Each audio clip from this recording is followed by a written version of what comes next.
السلام عليكم ورحمة الله متابعين يا الغالين. عندي لكم قصة اليوم أرسلها لي أحد المتابعين من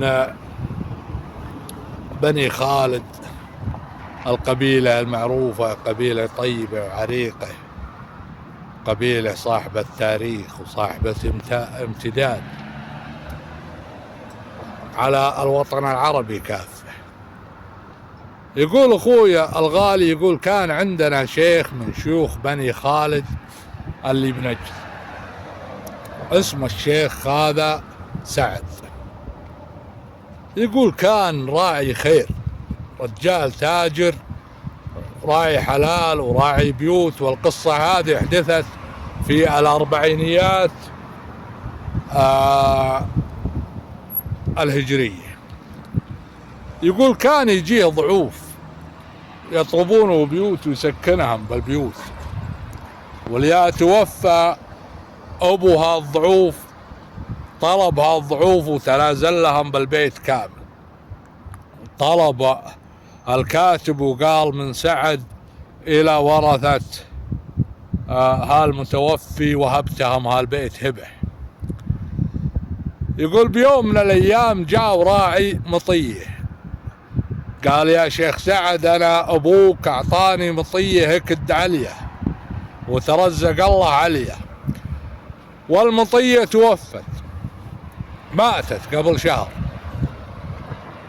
ولا معي شيء أعطيك حق هالمطية ولا أقدر أرجعها لك. قال الله اللي عطى أبونا ما نرده، واللي ما تعطى أبونا نعطي مثله. يقوله يصوت الرعيان وعبيد وقال عطوا راعي هالمطية اللي مات مطية مثله يترزق الله عليه. يقول عطاه المطية ونام، ويجيها الموقظ أو المنابي أو المنبه، كل بحسب نطقه وحسب لهجته. قال يا سعد أنت كنت ميت وعطاك لهالمطية ومبرتك بالرجل اللي عطاه أبوك مدينا لك 4. يقول وقمت جرت بولوعيه، هو يدعي خوله صغير. الشيخ سعد هذا يقول عمره من 45 إلى 50، وهو يصوت لخوله صغير اسمه عبد الله. قال يا عبد الله، عمره حوله 15 أو 16 أو حوله. قال يا عبد الله أنا أبموت عقب 4، ولكن ما أدري إن 4 أيام أو 4 أشهر أو 4 سنين، الله أعلم، أو 14 سنة أو 40. قال وش عسى ماشر يا أخوي، عسى ماشر، عين خير. قال أنا جاني منبه ميقظ وقال لي هاللون وهاللون. قال حلم يا أخوي ولا تحسب الأحلام. قال لا صحيح.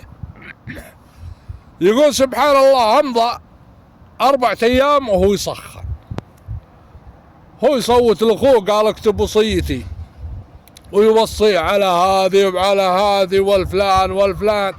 قال عين خير يا أخوي، عين خير، ما بك إلا العافية. قال لا أنا متأكد أني بعد 4 بموت. يقول سبحان الله تعافى. يقول يا مكمل 4 أشهر وهو يمرض وهو ينوعك.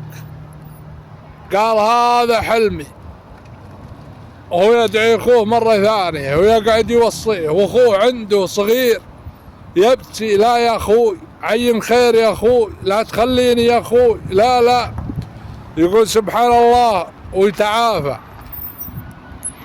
يقول ويكمل 4 سنين وينوعك مثله ويصوت لأخوه ونفس الحكاية ويتعافى.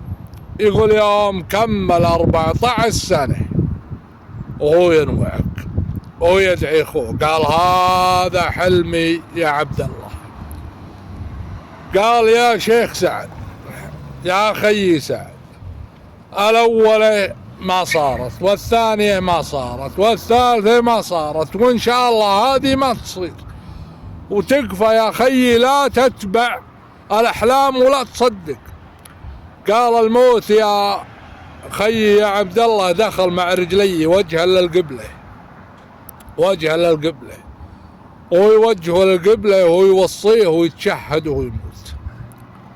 يقول بتساوه أخوه وحزن عليه. ولكن القصة هذه أنا مورده، واللي مرسله لي مورده لحكمة، وهي طبعا إذا جاء أجلهم لا يستأخرون ساعة ولا يستقدمون، ولكن الصدقات تقي مصارع السوء وتمد بلا جال وبلا عمار. وهذا هدف القصة وهدف الشخص اللي يرسله لي. له جزيل الشكر، ولكم يا متابعيني جزيل الشكر، واتمنى أن يسمع تعليقاتكم حول هالقصة. أخوكم عمر بن محمد البايح، والسلام عليكم ورحمة. وهذا ولدي هشام بن عمر البايح، يقول أبى أطلع معك. طلعت يا هشام؟ إيه. يلا سلام عليكم.